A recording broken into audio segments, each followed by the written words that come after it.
जरा सुनिएगा। Chinese establishment Pakistan की एस्टेब्लिशमेंट से पीछे हट रही है और वहां पे चाइनीज ने बहुत जलील करा, बड़ा बेइज्जत करा है। आसिम मुनीर को सामने बैठा के बोला है कि यार देखो, आसिम मुनीर की पैंट उतार कर पिटाई हुई है, विल नॉट बिलीव इट। और इवन CNN में इसको टॉप मोस्ट स्टोरीज में ब्रेकिंग न्यूज के तौर पे चलाया जा रहा है। फील्ड मार्शल आसिम मुनीर का ये दौरा।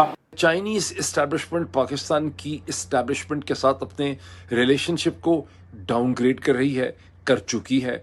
आसिम मुनीर को इतना खुल के ललकारना, उसको नायल कहना, उसको निकम्मा कहना, निकम्मा, नाकारा, निकम्मा, निठल्ले, निकम्मा, डकैत। पाकिस्तान और चाइना के बीच में जो दोस्ती है उसमें यकीनन अमेरिका में लंच खाना जो है वो कहीं ना कहीं थोड़ा सा प्रॉब्लम या थोड़ी सी दिक्कत जरूर दे रहा होगा। चीन की जो यात्रा है उसे कुछ इस तरह से दिखाया जा रहा है कि इनके एक तरफ ट्रंप पड़े हैं और एक तरफ शी जिनपिंग पड़े हैं, और दोनों असल मायने में आसिम मुनीर को खींचे हुए हैं। आसिम मुनीर यहाँ बैठा हुआ है और जूते खा रहा है। मजा आ गया देखकर। पूरा सोशल मीडिया भरा हुआ है यहाँ पर ये दिखाने के लिए कि आसिम मुनीर को कैसे लाते पड़ रही हैं, घूसे पड़ रहे हैं और थप्पड़ पड़ रहे हैं। मजा आ गया देखकर भाई, क्योंकि इन्होंने डबल प्ले करने की कोशिश करी पाकिस्तानियों ने। चोर तुम, उचक्के तुम, डकैत तुम, करप्ट तुम, नाकाम, निठल्ले, नाकारा। कि उन्होंने यानी चाइनीज ने जो बुलाया है या चाइनीज गवर्नमेंट ने जो हमारे बड़े अब्बू जी यानी कि फील्ड मार्शल साहब को बुलाया, तो क्या उन्होंने लंच के बाद हजबुल्ला खिलाने के लिए बुलाया? भाई चाइना का फायदा तो इंडिया उठा गया, हम तो नहीं उठाया। क्या चाइनीज एस्टेब्लिशमेंट पाकिस्तान की एस्टेब्लिशमेंट को खुल्लम खुल्ला या बहुत एक कह लें कि अपने तरीके से डिस्प्लेजर का मैसेज और पैगाम दे रही है? गाली गलौज तक बात आई है। इतना सुनने में आया है कि आसिम मुनीर को वांगी ने टाइट कर दिया। अब सब ऐसा है कि हक तो बनता है चाइना का। जय हिंद। तो दोस्तों, मुनीर की हुई बेइज्जती, भारत की सख्ती से डर गया ड्रैगन। और दोस्तों, मुनीर की चीन के अंदर जो बेइज्जती हुई है उसको देखकर की पूरी दुनिया पाकिस्तान के ऊपर हंस रही है। तो चलिए पहले वीडियो देखते हैं, फिर बात करते हैं इस वीडियो के बारे में। कि उन्होंने यानी चाइनीज ने जो बुलाया है या चाइनीज गवर्नमेंट ने जो हमारे बड़े अब्बू जी यानी कि फील्ड मार्शल साहब को बुलाया, तो क्या उन्होंने लंच के बाद हजबुल्ला खिलाने के लिए बुलाया? मुझे भी ऐसे ही लगता है कि हो सकता है हजबुल्ला वो दे दें। और जाहिर है कि अमेरिका में तो हजबुल्ला नहीं मिलती होगी, तो चाइना में हो सकता है मिलती हो, इसलिए कि बहुत सी चाइनीज प्रोडक्ट्स ऐसी हैं जो भारत में मिलती हैं, तो हो सकता है भारत की कुछ प्रोडक्ट्स भी वहां मिलती हो। बहरहाल कई लोगों का कहना ये है कि जी पाकिस्तान और चाइना के बीच में जो दोस्ती है उसमें यकीनन अमेरिका में लंच खाना जो है वो कहीं ना कहीं थोड़ा सा प्रॉब्लम या थोड़ी सी दिक्कत जरूर दे रहा होगा। और उसका रीजन यही है कि चाइना जो है वो यकीनन परेशान होगा कि अब ये पाकिस्तान कौन सी गेम खेल रहा है। अभी तक तो हमने जी डबल गेम, आपको पता ही हम अक्सर ही खेला करते हैं और जी हमारी आदत सी पड़ गई है। तो चाइना के साथ भी चाइना को यही खतरा होगा कि अगर चाइना के साथ दोस्ती है और अमेरिका के साथ भी दोस्ती बन जाती है तो पाकिस्तान किस तरह से अपनी चीज को या अपने फॉरेन पॉलिसी को लेकर चलेगा। लेकिन हाँ, ये जरूर है कि जी कहा यह जा रहा है कि जो फील्ड मार्शल साहब गए चाइना, तो वो ये बताने के लिए गए कि जी आप बिल्कुल फिक्र मत कीजिए, आपके जो वर्कर्स आ रहे हैं ना सीपीसी में काम करने के लिए, उनकी सिक्योरिटी के लिए हम लोगों ने हर चीज को हाई अलर्ट पे कर दिया है। यानी पहले जो है वो इनको बीएलए वाले और कभी टीटीपी वाले और कभी कौन जो है वो चाइनीज वर्कर्स को आपको मालूम ही है कि अक्सर ही बेचारों को टारगेट करते हैं और 2-4 को या कई बार तो उससे भी ज्यादा नंबर्स जो हैं उनकी जानें चली जाती हैं। तो उसके लिए जी पाकिस्तान ने कहा अब हम ये नहीं होने देंगे, हो ही नहीं सकता। लेकिन मैं ये बता दूं कि ये वाली स्टेटमेंट हम हर बार देते हैं और इस तरह ज्यादा हमें आदत हो गई कि मुझे लग रहा है कि हमारे जो ऑफिशियल्स हैं या हमारी जो गवर्नमेंट है और हमारे जो भाई लोग हैं उन्होंने शायद ये स्टेटमेंट लिखवा के रख दी होगी अपने ऑफिस में और कहा होगा बस जी जैसे ही कोई चाइनीज को टपका दे तो ये स्टेटमेंट दे देना, हम होने नहीं देंगे, हम इन टेररिस्ट को पकड़ के रहेंगे, हम इन्हें कहीं जाने नहीं देंगे, ये चाइनीज पे हमला नहीं कर सकते, हमने उसको हाई अलर्ट पे कर दिया, ये कर दिया, वो कर दिया।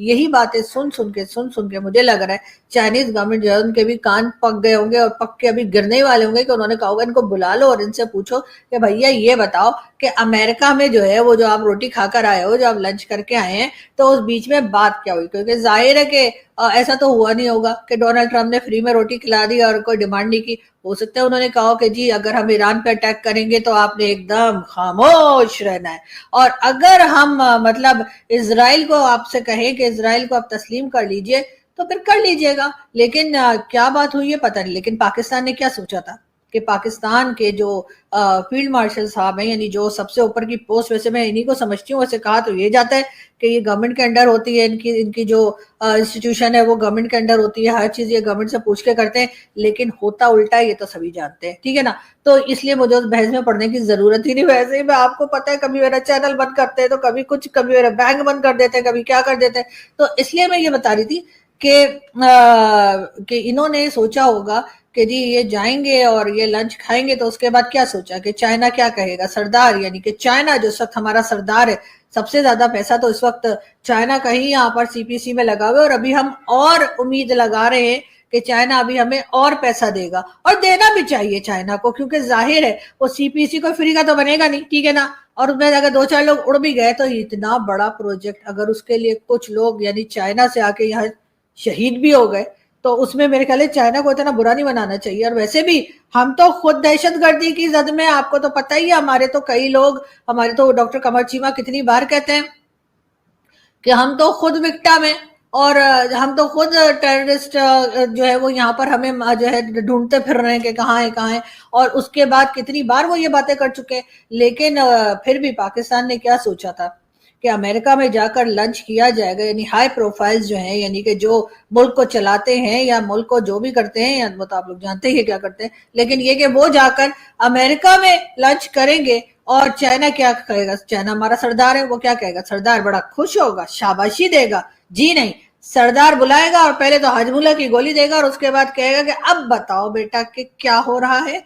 तो फिर जाहिर है कि बताना तो पड़ेगा ही। मुनीर को सामने बैठा के बोला है कि यार देखो, एक तो तुम्हारे मुल्क में अव्वल कोई इन्वेस्टमेंट नहीं करना चाहता, तुम्हारे मुल्क में कोई मैन पावर नहीं डालना चाहता, तुम्हारे मुल्क में कोई पैसा नहीं डालना चाहता, चोर तुम, उचक्के तुम, डकैत तुम, करप्ट तुम, नाकाम, निठल्ले, नाकारा, जितने भी एन है सब तुम। अच्छा, पैसा हम डाल रहे हैं, ऊपर से तुम चाइनीज सिटीजन्स को मरवा रहे हो। तो दोस्तों ये फेस टू फेस बात हुई है, जहां पे ऐसा सुनने में आया है। अब देखिए, डिप्लोमेटिक स्टेटमेंट होता है ना, वो बड़े मुलायम टाइप के होते हैं कि we conveyed our concerns openly. वो बेसिकली कन्वेड कंसर्न्स कुछ नहीं होता, गाली गलौज तक बात आई है। इतना सुनने में आया है कि आसिम मुनीर को वांग यी ने टाइट कर दिया। अब सब ऐसा है दोस्तों, मुनीर पहुंचा हुआ है चीन पर, और चीन में उसकी जो बेइज्जती हो रही है उसको देख करके पूरी दुनिया मुनीर और पाकिस्तान के ऊपर हंस रही है। दोस्तों, आप लोगों को बता दूं, मुनीर पहुंचा हुआ था चाइना एआई टेक्नोलॉजी को लेकर के चाइना से मदद मांगने के लिए, लेकिन वहां पर चाइना के विदेश मंत्री ने बंद कमरे में मुनीर की जो बेइज्जती की है उसको लेकर के पूरी दुनिया इन पर हंस रही है। और दोस्तों, इसका कारण एक यह है कि ट्रंप और मुनीर की जो मुलाकात हुई थी उसको लेकर के चीन भड़का हुआ था। और दोस्तों, खबरों की माने तो खबर तो ये भी आ रही है कि भारत और चीन के बीच में ये जो कुछ दिनों से संबंध अच्छे होते आ रहे हैं, उसी का असर है कि अब चीन ने पाकिस्तान को लताड़ना शुरू कर दिया है। और दोस्तों, ये भारत की पावर और भारत की शक्ति को दर्शाता है। बाकी अगर मैं कहीं पर भी गलत हूं तो आप लोग मुझे कमेंट में जा करके करेक्ट कर सकते हैं। साथ ही अपने चैनल मेरा हिंदुस्तान न्यूज को भी लाइक एंड सब्सक्राइब कर लेना। तो चलिए वीडियो यहीं समाप्त करते हैं, मिलते हैं नेक्स्ट वीडियो पे, फिर बात करेंगे नेक्स्ट वीडियो के बारे में। जय हिंद, जय भारत।